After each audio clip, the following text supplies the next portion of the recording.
Detergent. तो सबसे पहली बात साबुन होता क्या है, इसको ध्यान में रखना। साबुन क्या है, यह उच्च वसीय अम्लों का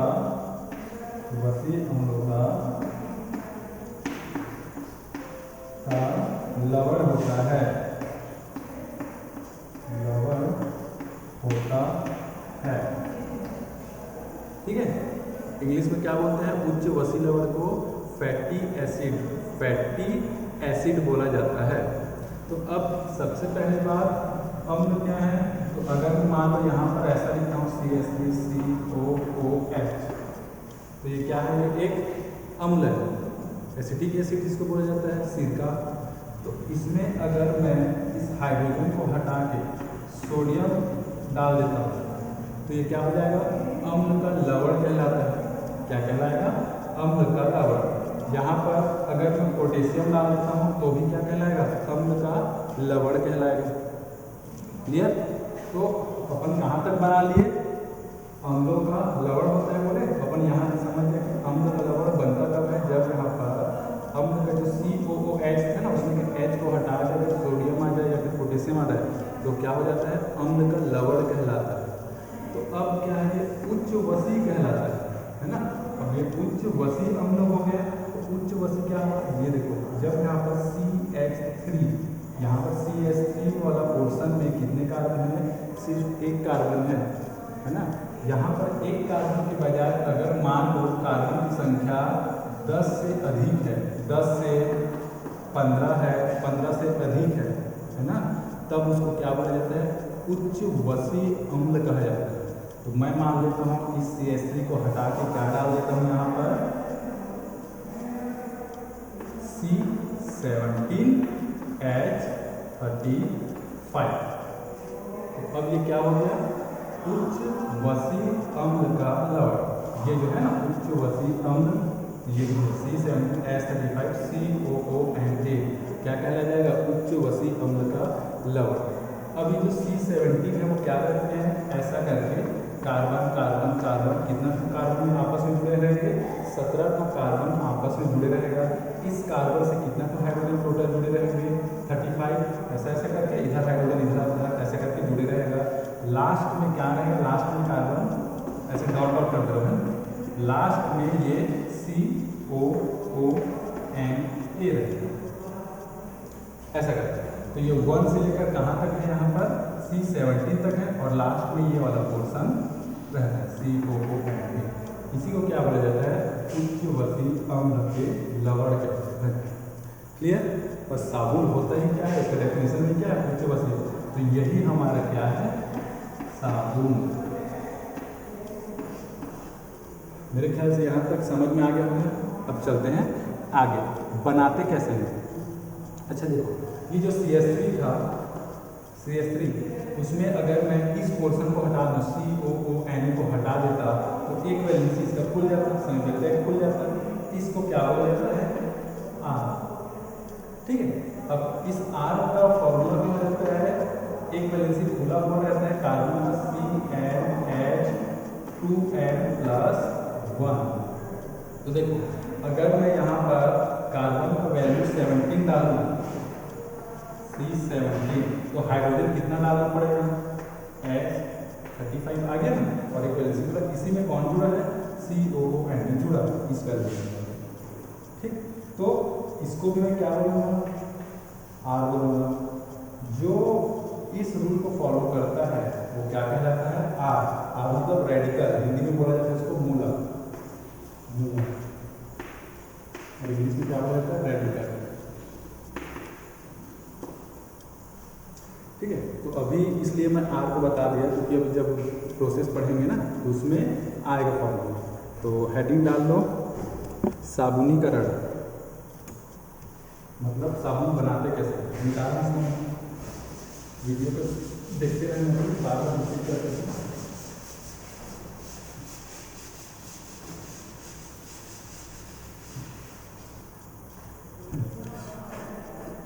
अब देखो, जब हम लोग वसीय अम्ल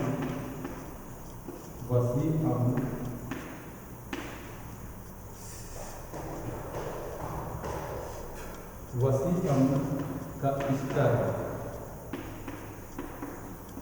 वसी अम्ल का स्टर को इसके साथ रिएक्शन करवाते हैं सोडियम हाइड्रोक्साइड, सोडियम हाइड्रोक्साइड के साथ रिएक्शन करवाते हैं, तब क्या मिलता है अपने को? Glycerine, glycerine. ये कमर्शियल लैंग्वेज में बोला जाता है ना, जो अपन चेहरे पे लगाते हैं, जो हल्का हल्का मीठा लगता है, अगर गलती से मुंह में चला गया तो ग्लिसरीन। उसको केमिस्ट्री के कंपाउंड क्या होता है? ग्लिसरॉल,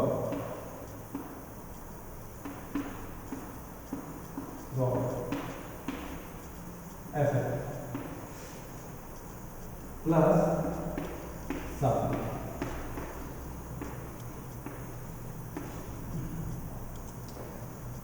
ठीक है। अभी जो सोप होता है, साबुन होता है, वो अपने को एक सैंपल फॉर्म में मिलता है, जिसमें हम लोग कार्बन का चेन को बढ़ा के, नंबर ऑफ कार्बन को बढ़ा के उसको एक अच्छा साबुन बना देते हैं। समझ रहे हो? मतलब मान लेते हैं ऐसा, इस प्रोसीजर में क्या मिलता है अपने को? जला सब्जी मिलता है, उसको बाद में अपना प्रोसीजर से अच्छा सब्जी में कन्वर्ट करते हैं, ऐसा करके कुछ समझ लो। ठीक। तो अब वसी अम्ल का स्टर क्या होता है?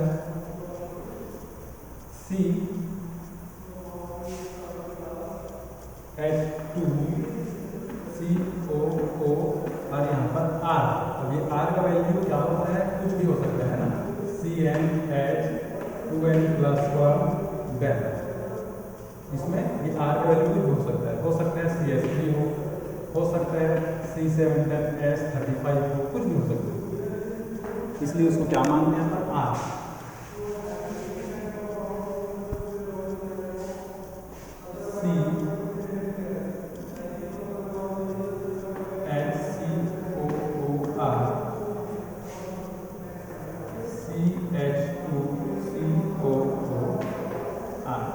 ये हो गया अपना वसी अम्ल का स्टर। अब जो स्टर नाम है वो किसके कारण पड़ता है? COO के कारण पड़ता है। देखो ये CH2 है और इस तरफ R है ना। जब कहीं पर COO के दोनों तरफ R हो, है ना, उसको क्या बोला जाता है? स्टर बोला जाता है। तो एक तरफ तो R है और दूसरी तरफ ये सब मिलकर ऑलमोस्ट क्या बनाते हैं?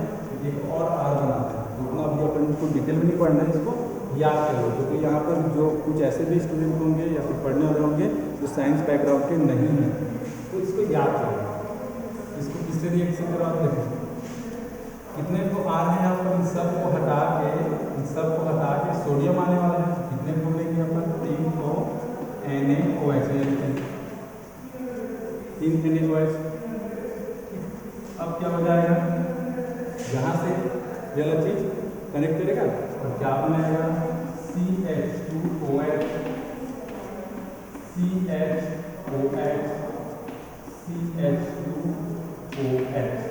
ये है क्या अपना?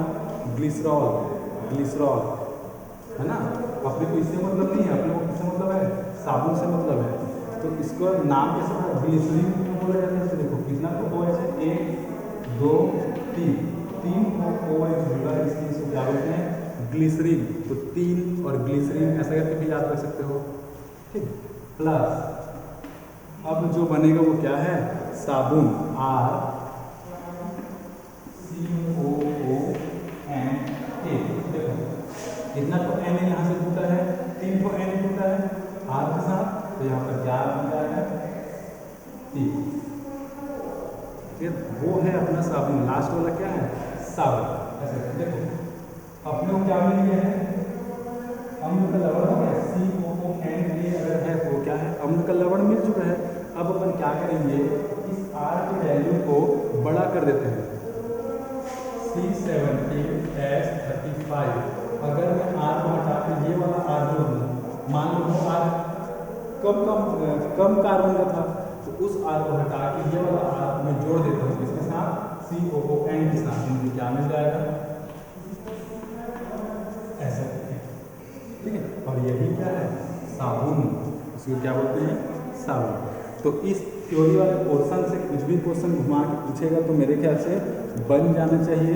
उस हिसाब से तैयारी करना कि कुछ भी क्वेश्चन घुमा के पूछे जाए कि साबुनीकरण में अपने को ग्लिसरीन मिलता है, क्या मिलता है, ऐसा टाइप से, है ना। किसके साथ रिएक्शन करवाते हैं तो अपने को साबुन मिलता है, तो सोडियम हाइड्रोक्साइड के साथ, ऐसा कुछ भी पूछा जा सकता है। चलो इसको मिटा रहा हूँ मैं।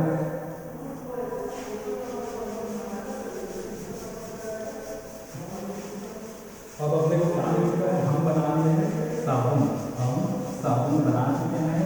अब पढ़ेंगे साबुन काम कैसे करता है। क्या पढ़ेंगे, साबुन काम कैसे करता है, जिसको कहीं पर 10th की बुक में प्रक्षालन टाइप से कुछ नाम है, प्रक्षालन मेथड ऐसा करके दिया है। देखिए अब देखो, अगर C17H35 COON है तो ये क्या है, कपड़ा धोने का साबुन। क्या है, कपड़ा धोने का साबुन है ना। और अगर C17H35 COO पोटेशियम है, पोटेशियम का सॉल्ट, तो ये क्या है, नहाने का साबुन है, मतलब इंसान को धोने का साबुन है। ठीक है, नहाने का साबुन। क्लियर। तो अपने को क्या देखना है, प्रक्षालन को देखना है, कपड़ा धोने के वाले को देखना है। तो अपन किसको, इसके ऊपर बात करेंगे, इसके ऊपर बात करेंगे।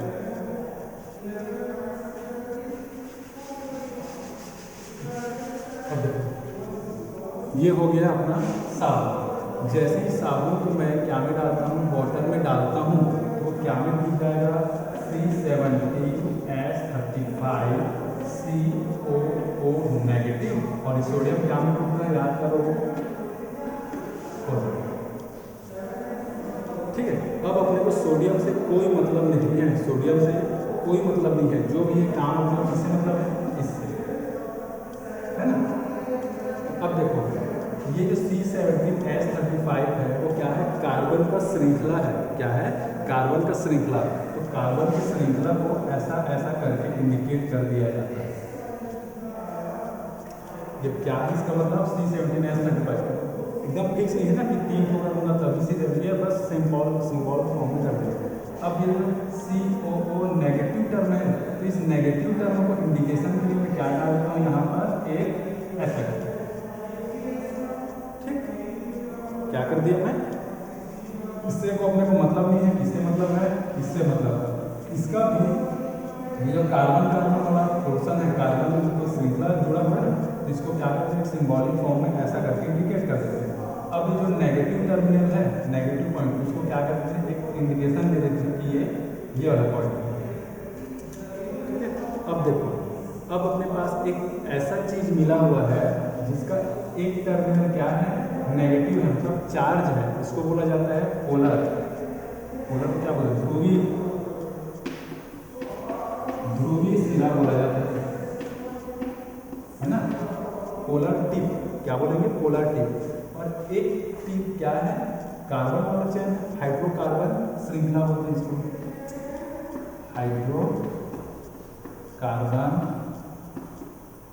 श्रृंखला ऐसा करके, हाइड्रोकार्बन का श्रृंखला। क्लियर। अब 2 चीजें मैं बता रहा हूँ, उसको ध्यान से सुनना। जो कपड़े का जो मैल होता है उसका कैरेक्टरिस्टिक्स, उसका नेचर कैसा होता है, ऑयली नेचर का होता है। तो पानी ऑयल को अपने में डिज़ोल्व होने देता है क्या, नहीं डिज़ोल्व होने देता है। तो जो ऑयल होता है वो उसके टाइप से नेचर वाले, उसके टाइप से नेचर रखने वाले में ही क्या होता है, घुलता है, उसके साथ ही चिपकता है। तो देखो अपने पास ये जो हाइड्रोकार्बन है वो कैसा नेचर रखता है, फैटी एसिड क्यों बोला जाता है इसको, फैटी एसिड क्यों बोला जाता है, क्योंकि ये मोम टाइप से रहता है मोम जैसा ना, वैक्स उसके टाइप से रहता है। तो अब मैन का प्रॉपर्टी क्या है, इसके साथ चिपकने का, क्योंकि ये क्या है, कार्बन वाला श्रृंखला है। और जो पानी होता है, पानी वो क्या है, आयनिक कंपाउंड है। पानी क्या होता है, H2O H+ और OH- में जुड़ता है। तो क्या है, पानी भी क्या है, पोलर कंपाउंड। तो देखो पोलर कंपाउंड से ध्रुवीय यौगिक से ध्रुवीय सिरा जुड़ता है, और मैन क्या है, तेली नेचर का है, तेल टाइप से। तो उसके साथ कौन जुड़ता है, ये। ठीक है। इस वाले सिरा को बोला जाता है जल स्नेही, जल स्नेही सिरा। इस वाले को क्या बोलते हैं, जल स्नेही, मतलब जो जल के साथ में कनेक्ट होगा, जल के साथ में जुड़ेगा। स्नेही मतलब जल को प्यार करता है वो। और ये वाला सिरा क्या हो जाता है, स्नेही का अपोजिट क्या होता है? विरोधी क्या? जल विरोधी ऐसा क्वेश्चन एग्जैक्ट नहीं है, जल विरोधी सिरा। ठीक है, इस वाले टिप को बोला जाता है हाइड्रोफिलिक टिप और इसको बोला जाता है हाइड्रोफोबिक टिप। क्लियर है ना? मैं डायरेक्ट डिटेल्स नहीं बता रहा हूँ, बस इतना ही बता रहा हूँ कि ये वाला सिरा क्या है, मेल के साथ कनेक्ट होगा और ये वाला सिरा क्या होगा, पानी के साथ कनेक्ट होगा। अब मैं इसको मिटा के डायग्राम बना रहा हूँ।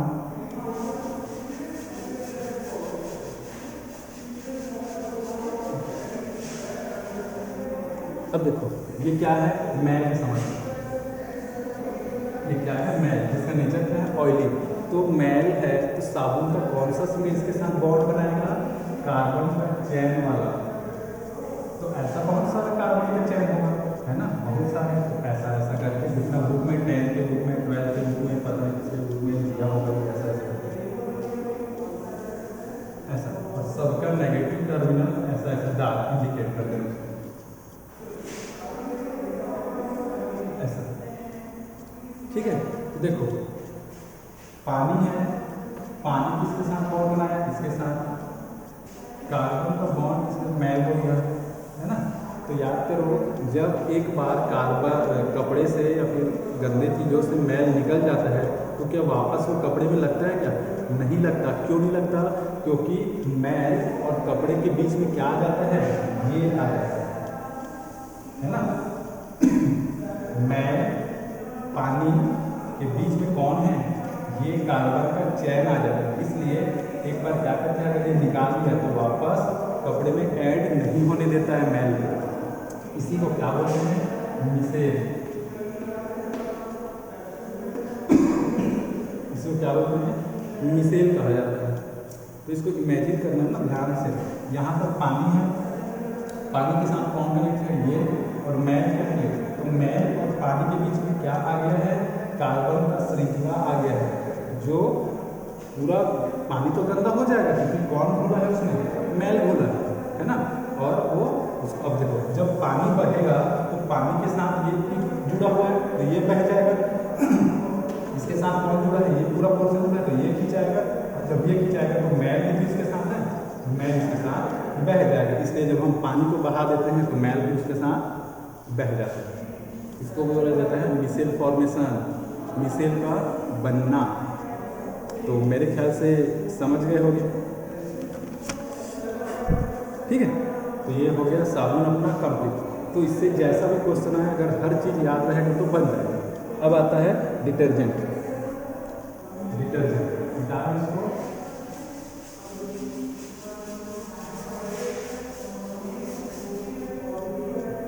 डिटर्जेंट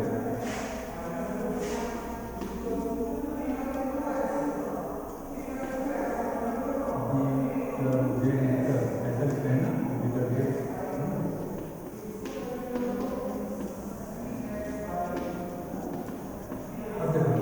डिटर्जेंट क्या होते हैं, ये होते हैं कार्बनिक लंबी कार्बनिक श्रृंखला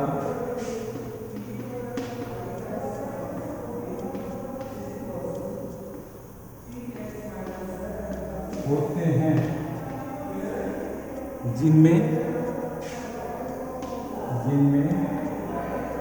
सल्फेट, अमोनिया,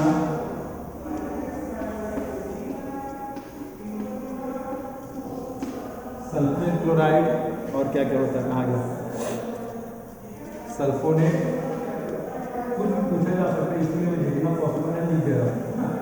सल्फोनेट, एल्की सल्फेट, एल्किल सल्फेट होते हैं,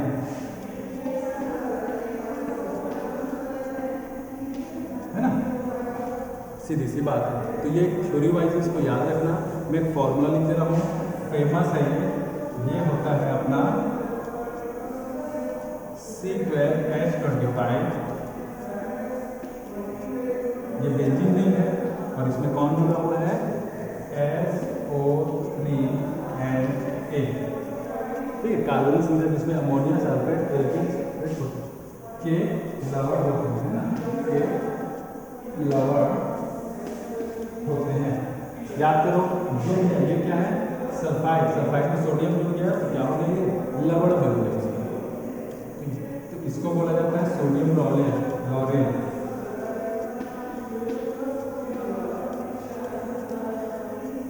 सोडियम लॉरेल ऐसा, ठीक है, सोडियम लॉरेल का सल्फेट,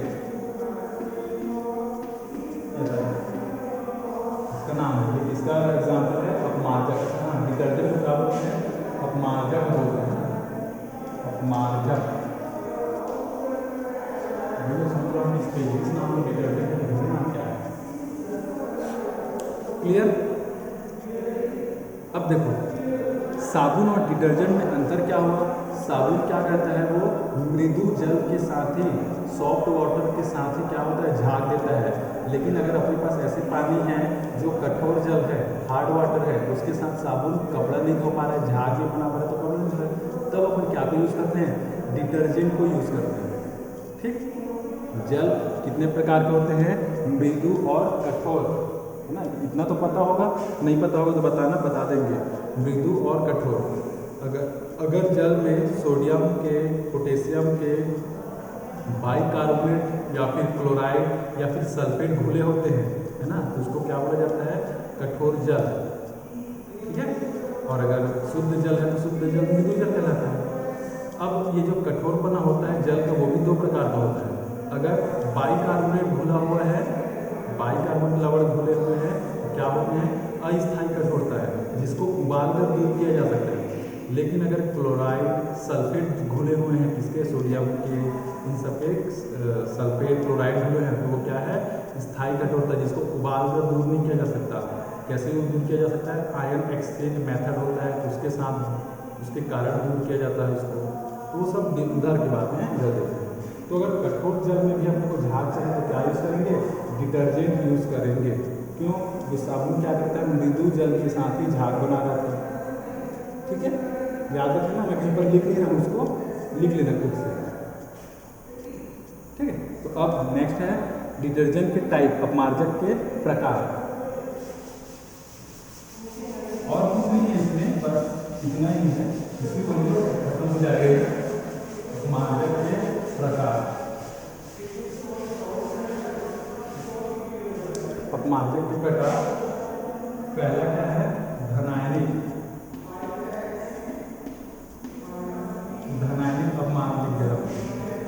अपमार्जक। दूसरा क्या है, विरायनिक अपमार्जक।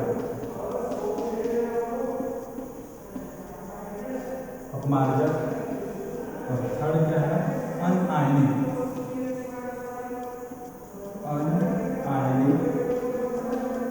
अपमार्जक।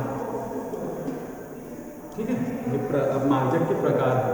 तो अंतर क्या है इसमें, काम क्या होता है, देखो धनायनिक अपमार्जक मतलब जो बालों में लगाए जाते शैम्पू, कंडीशनर, ये सब किसके एग्जाम्पल हैं, धनायनिक अपमार्जक। बालों के शैम्पू थोड़ा सा ही लेते हैं तो कितना झाग भी देता है, बालों के शैम्पू, कंडीशनर, है ना, ये किसके एग्जाम्पल हैं, धनायनिक अपमार्जक। ऋणायनिक अपमार्जक के एग्जाम्पल क्या होता है, जो घरेलू काम होता है ना, जो घरेलू कार्य, जो कपड़ा धोते हैं अपन, घरेलू कार्य, उसके लिए यूज होता है ऋणायनिक। अनायनिक क्या है, ये बर्तन धोने का है, बर्तन धोने का जो साबुन होता है ना, उसमें वो किसका एग्जाम्पल है, अनायनिक मतलब प्रकार है। ठीक है, तो इसको और मेरे ख्याल से इसमें कुछ बचा नहीं। अच्छा, साबुन और डिटर्जेंट में क्या अंतर माना जा सकता है, साबुन क्या होता है, वो गल बायोडिग्रेडेबल होता है, क्या बोलते हैं उसको हिंदी में, जैव निम्नीकरण, मतलब अगर साबुन के ऊपर फेंक दोगे तो वो डिकम्पोज हो जाएगा, मतलब नेचर को उतना हार्मफुल नहीं बनाता करता है। लेकिन डिटर्जेंट क्या होता है, वो एक बार फेंका गया है तो वो नेचर को थोड़ा सा हार्म मतलब कर देते हैं, घाटा है वो, ठीक है। लेकिन आजकल अच्छा डिटर्जेंट भी बना रहे हैं लोग उसमें कि वो नेचर को हार्मफुल ना हो, नेचर का भी ऐसा है। तो इससे रिलेटेड तो और कुछ नहीं बचा मेरे ख्याल से, ठीक है। बस कठोर जल क्या होता है, मृदु जल क्या होता है वो याद रखना। बाइकार्बोनेट घुले रहता है जल में तो वो क्या है, अस्थायी कठोरता, जिसको उबाल कर दूर किया जा सकता है। क्लोराइड, सल्फेट ये सब घुले रहते हैं तो वो क्या है, स्थायी कठोरता, जिसको उबाल कर दूर नहीं किया जा सकता। क्या करना पड़ता है इसके लिए, आयन एक्सचेंज मेथड को यूज़ किया जाता है, ठीक है। और क्या बचा इस चैप्टर में, और कुछ है क्या? चलो कुछ होगा तो बताना, उसके ऊपर भी बताएंगे, कुछ डाउट होगा तो। और थोड़ा बहुत समझ में आया तो अच्छा लगा वो वीडियो तो शेयर करना भाई, चैनल को सब्सक्राइब कर लो। कुछ भी डाउट होगा तो मैसेज करना, बताएंगे। चलिए, थैंक यू।